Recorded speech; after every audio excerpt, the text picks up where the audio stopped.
Hello and welcome to Real Watchers Movie Club. My name is Garrett. And I'm Kevin. And we are your hosts. Movie Club is the show where we pick a movie every week and discuss it, just like a book club. On today's show, we're continuing our coverage of Spooky Month by watching another horror movie, this time the Korean zombie film Train to Busan. Our thoughts and more are coming up on Movie Club.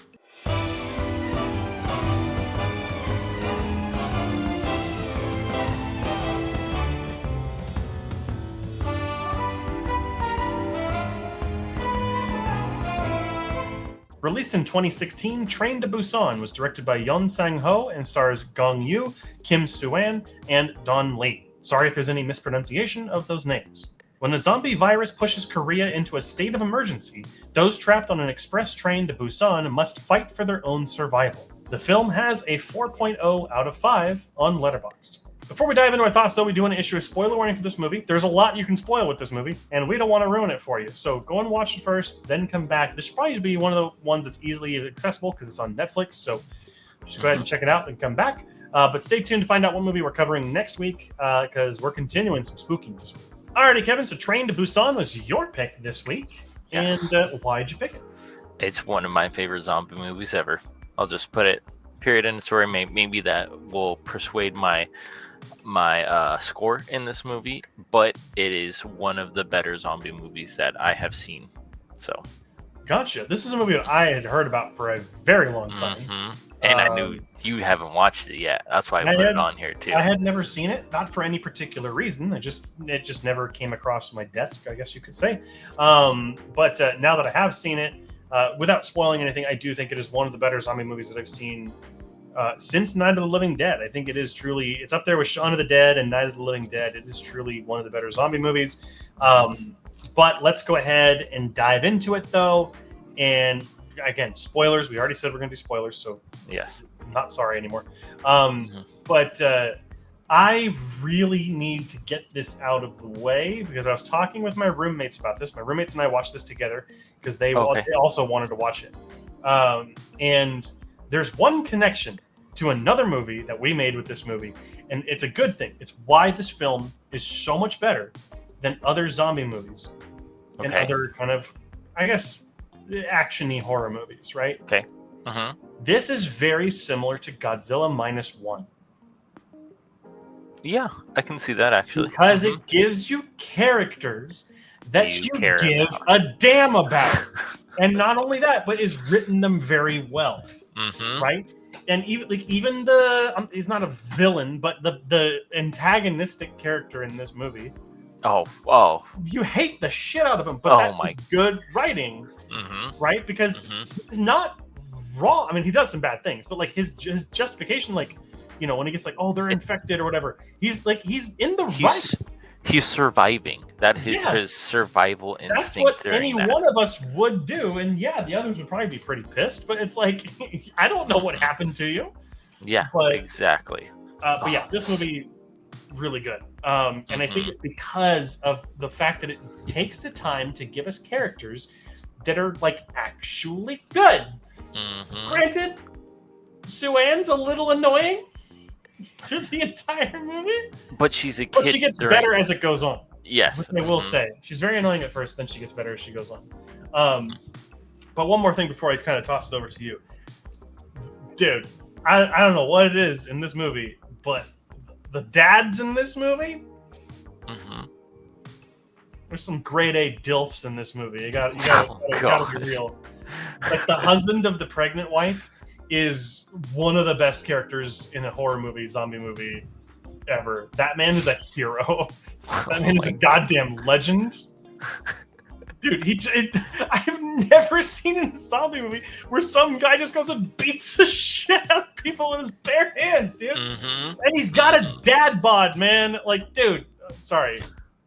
I loved him as a character. Yeah, again, but there's so many characters that you can enjoy in this movie and characters that you can hate in this movie.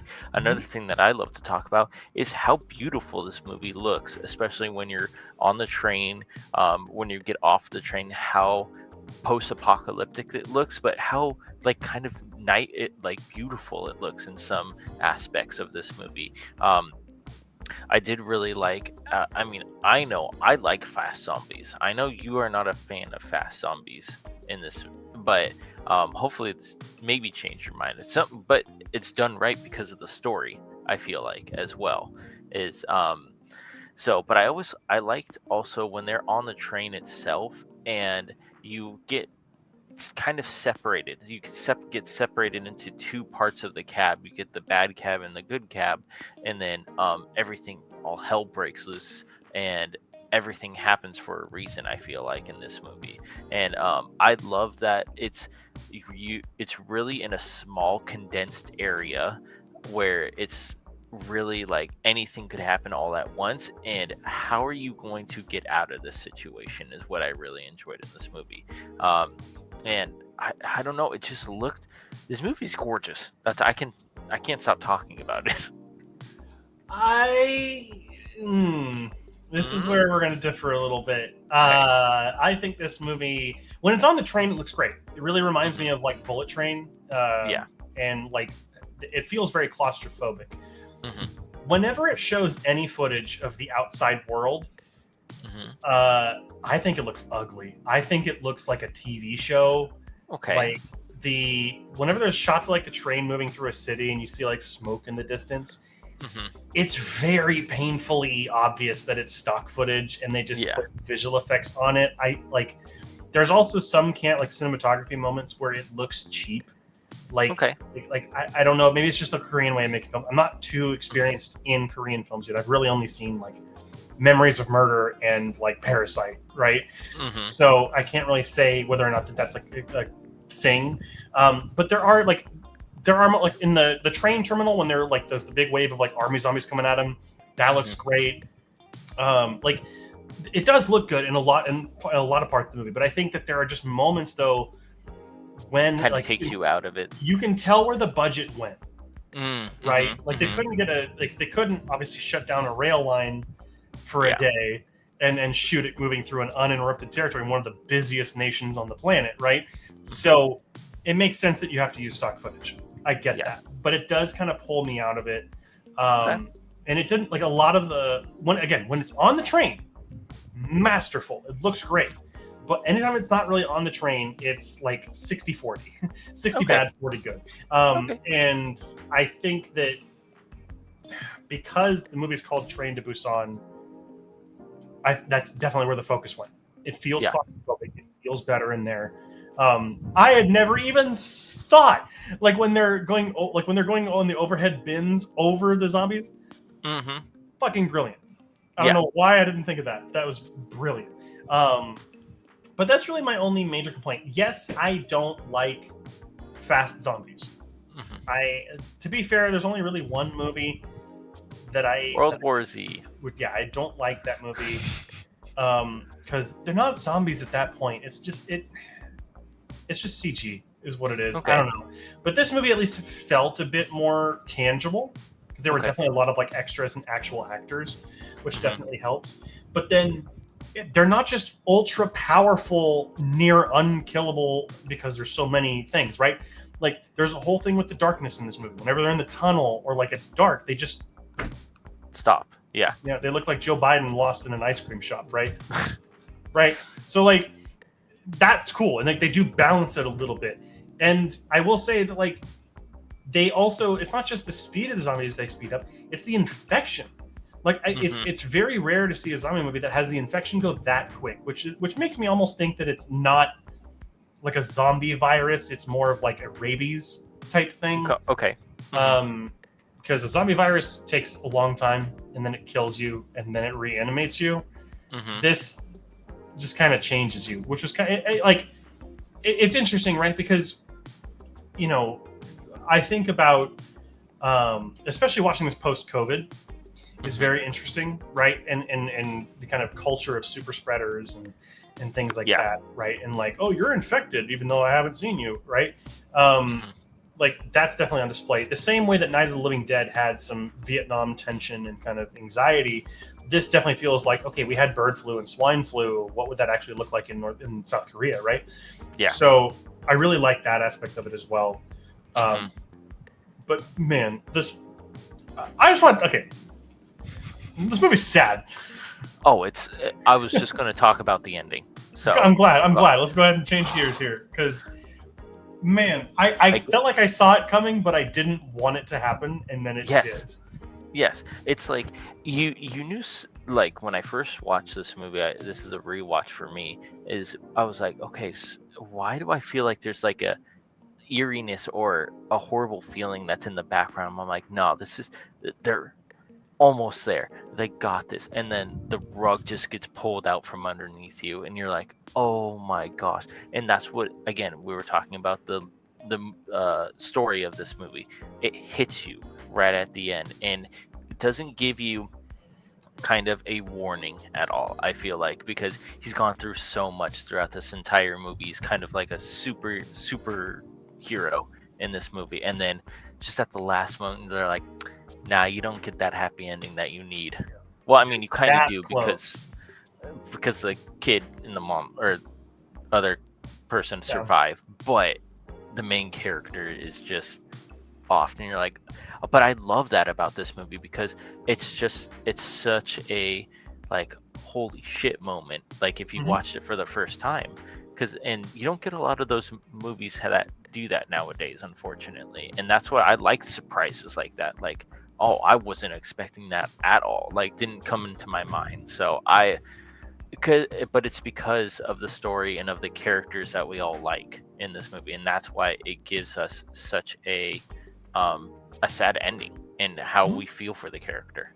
Yeah, because we legitimately care about them, and again, the writing is so good that it makes you care about them. Like, obviously, the dad starts out as an asshole, but like, and the daughter knows that, but then like she still loves him, and that the way that reveals itself is really beautifully done. And then the pregnant woman and her husband, are also really great characters. And I'm honestly surprised the pregnant woman made it. Obviously, I know that a movie like this is not going to kill the pregnant lady, but we had like 20 minutes left in the movie, and my roommate walked up and he was just like, at this point, I'm expecting a zombie baby to eat its way out of her. And I'm just like, it's not like no one's living in this thing really. So I would imagine so. Also, that ending, man, with when they're about to shoot him, was giving some real Last of Us vibes. But then, I mean, that girl's fucking smart to just start singing in the middle of a tunnel. You don't know if there's zombies nearby. Yeah, you're just gonna start singing. Like, obviously, she does that to help soothe the pregnant lady. But like, come on, like that was really kind of a dumb but really smart move. Yeah, because she's kind of she's doing two things at once. She's soothing the pregnant lady, and they're also telling the people on the other side of the tunnel that they're actually human, because zombies can't do that, obviously. So. I would have preferred maybe just a small added line of dialogue to say maybe there's someone on the other side, because they notice the fence, they notice all the dead zombies or whatever. Just be like, maybe there's people on the other side, something like that, right? Okay. Because it kind of feels out of nowhere that she just starts singing. So, but I understand why, but like, it just kind of feels a little unprovoked. Also, there is literally no reason. Sorry, I'm going to take it back in the movie a little bit. You're good. There is no reason that old lady had to sacrifice herself when they were trying to get through the door. Oh, the sister or whatever. Yeah. She just like stays behind for no reason. She could have gone through and been just fine. Yet, noble sacrifice. She just sat there and she's like, "Thank you for everything." And it's like, I get it again. They're setting up the idea that everyone's shit. So the other sister's like, no, you guys are going to suffer because you guys are terrible. That's great. I love that. But like, there's no reason she should have died. Like, maybe have the zombies a little bit closer. Maybe to make it she's just about to make it and they have to close the door. But like, that one was kind of like, all right, that was unnecessary. You're like, you could have taken like 2 more seconds. You would have been fine. Also, like the young couple, man, when the fuck, dude, when the asshole just tosses the girl and she gets Oh. immediately bit, my roommates screamed. They were just like, "No!" But again, it plays with your emotions because Yes. and then you absolutely hate the villain in this movie because of that reason. Like it gives so much more hatred towards this person. So when eventually you get that satisfaction at the end, too, you're like, yeah, fuck you, baby. It's like it's so good. It's so Also, good. like I wanted his death to be so much more satisfying though, and Yeah. it just wasn't. Like I was expecting to like hang off the edge, and then like a passing like telephone pole just knocks his head off or something, or like Mhm. make the bitch suffer. But like Mhm. no, he just gets to be tossed off. It was like, Yeah. damn it. Damn it. But not true. But like seriously though, like overall, I was like genuinely impressed with this movie, and specifically the writing and the performances, Yes. because that's where it's really at its strongest. I agree. All right, Kevin. So Train to Busan was your pick. What did you think of it? I mean, I'm really biased towards this movie because I absolutely love this movie. It gives so much character and story into this movie that you actually give a crap about these characters, which you don't do in a lot of horror movies, unfortunately. I really do like the aspects of the zombies, of how they're in a train a lot of the times in this movie, and I love just like the horde of zombies and how fast they get infected. I really enjoyed that as well. Um, but you're there for the characters and you're there for the story, and when that story just starts to break down a little bit and those characters start to just go off one by one, and you're thinking like it's a great movie, but it's so sad at the same time because we got to connect with all of these people, and that's where I really enjoy this movie. So I gave this a 98 out of 100, which accumulates to 4.5 stars out of 5 for me. Damn.